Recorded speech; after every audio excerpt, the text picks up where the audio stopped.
अस्सलाम वालेकुम, welcome to my new vlog. तो आज इस व्लॉग में हम बताएंगे आपको कि मोहतरम जुल्फ़िकार अली भुट्टो का मज़ार कहाँ पर था, मोहतरमा बेनज़ीर भुट्टो का मज़ार कहाँ पर था। तो आज हम वहीं जा रहे हैं और आपको पूरा गाइड करेंगे ये कहाँ पर है, किस जगह पर है। तो चलते हैं, वीडियो शुरू करते हैं। लेकिन वीडियो शुरू करने से पहले आपसे एक छोटी सी रिक्वेस्ट है कि हमारे इस चैनल को सब्सक्राइब करें, बेल के आइकन को प्रेस करें और कमेंट में अपनी राय ज़रूर देना कि आपको ये मज़ार कैसी लगी और हमारा वीडियो आपको कैसा लगा। तो अब चलते हैं, वीडियो शुरू करते हैं। तो नाज़रीन चलते हैं, करते हैं सफ़र शुरू। सफ़र भी करते हैं और आपसे बातें भी होंगी। वहाँ पर पहुँचे तो तब तक आपको एक छोटी सी बात बता दूं कि जुल्फ़िकार अली भुट्टो वो हस्ती हैं जिन्होंने पाकिस्तान की वज़ीर आज़म रहकर भी बहुत खिदमत की है और सदर बनकर भी बहुत खिदमत की है, और वैसे भी आपने बहुत उन्होंने खिदमतें की हैं। लेकिन जुल्फ़िकार अली भुट्टो का मुस्लिम कौम पर, पूरी पाकिस्तानी कौम पर जो एहसान है वो ये है कि उन्होंने कादियानियों को काफिर करार दिया। हम दुआ करते हैं कि अल्लाह ताला उनको इन अमल की वजह से जन्नतुल फिरदौस में आला मकाम अता फरमाए। कादियानी इतना बड़ा और ख़तरनाक फ़िरका था जो हम मुसलमानों को पता ही नहीं चलता था।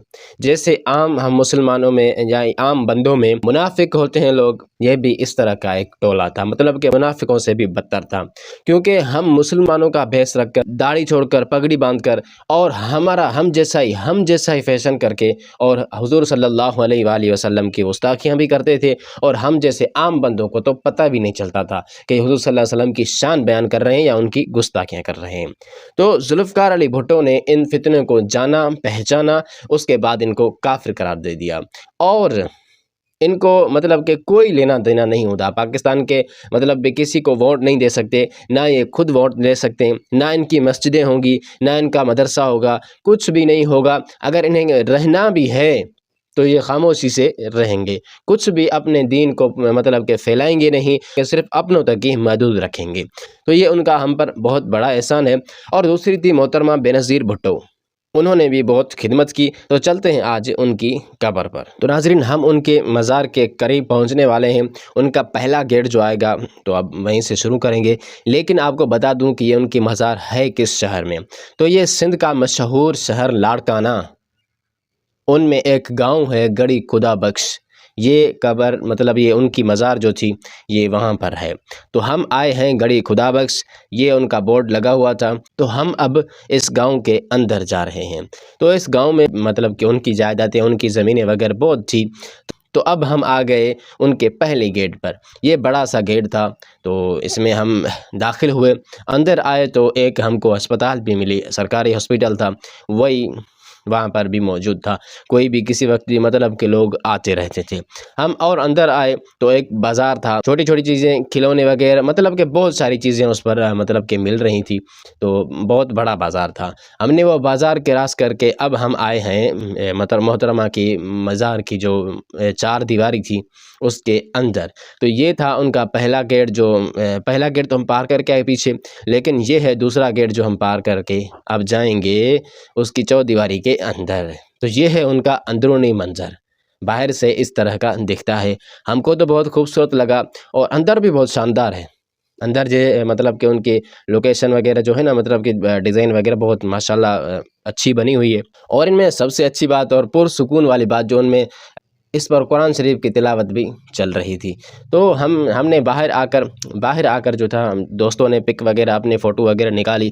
उसके बाद हम दाखिल हुए मतलब कि उनके मज़ार की जो तीसरा दरवाज़ा था, जिसके बाद उनकी मज़ार है। आपने बाहर से देखा होगा तो आपको शानदार महल लग रहा होगा, महल ही है ऐसा समझो। हम अंदर आपको पूरा विज़िट कराते हैं। तो अंदर आने से पहले एक गार्ड खड़ा था जिसने हमारी तलाशी ली। हम आ गए अंदर। तो हम दाखिल हुए। दाखिल होने से हमने दाएं भी देखा, बाएं भी देखा, बहुत खूबसूरत नज़ारा था। लेकिन हमें सबसे पहले जाना था उनकी कब्र पर, दुआ भी मांगनी थी, और हमने फूल लिए थे वो भी उन पर चढ़ाने हैं। तो हम सबसे पहले जाते हैं उनकी कब्र पर और बाद में आपको दूसरी विज़िट भी कराते हैं। तो हम सबसे पहले आ गए नुसरत अली भुट्टो साहिबा की। उनकी कब्र पर हमने फूल भी चढ़ाए और दुआ भी मांगी। उसके बाद आता है कायदे मिल्लत हज़रत साईं जुल्फ़िकार अली भुट्टो, उनकी मज़ार आती है। तो उनकी मज़ार पर भी हम गए, एक फूलों का हार चढ़ाया और दुआ मांगी और आ गए वापस। اور اس کے بعد آگے محترمہ بینظیر بھٹو کی قبر پر، ان کی مزار پر ہم نے پھول بھی چڑھائے، اور ان کی مزار پر ہم نے پھول بھی چڑھائے اور دعا بھی مانگی۔ اس کے بعد آگے میر شاہ نواز بھٹو اور میر مرتضیٰ بھٹو، ان کی قبر پر بھی ہم نے دونوں کی قبر پہ پھول چڑھائے اور دعا مانگی، اور ہم ہو گئے فارغ۔ مطلب کہ جو بڑے بڑے قائدین تھے ان کی قبر پر ہم نے پھول چڑھا دیے۔ اب ہم نے آپ کو دکھانا ہے ان کے ساتھ ہی بہت بڑا قبرستان ہے، بہت بڑے ان کے کارکنان تھے جو مطلب کہ شہید ہوئے یا وفات کی، مطلب کہ وہ یہیں پر موجود ہیں۔ ان کے پاس بھی دعائیں مانگی اور کلہ شریف پڑھ کے ان کو ہدیہ کیا، تحفہ دیا۔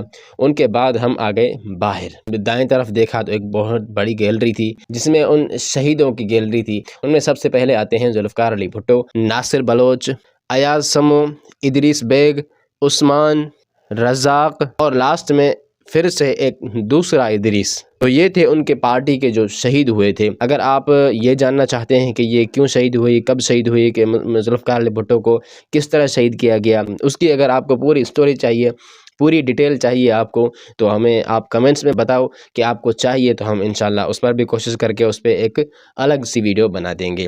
تو امید کرتا ہوں کہ آپ کو یہ ویڈیو پسند آئی ہوگی۔ تو ملتے ہیں اگلی ویڈیوز میں، تب تک کے لیے خدا حافظ۔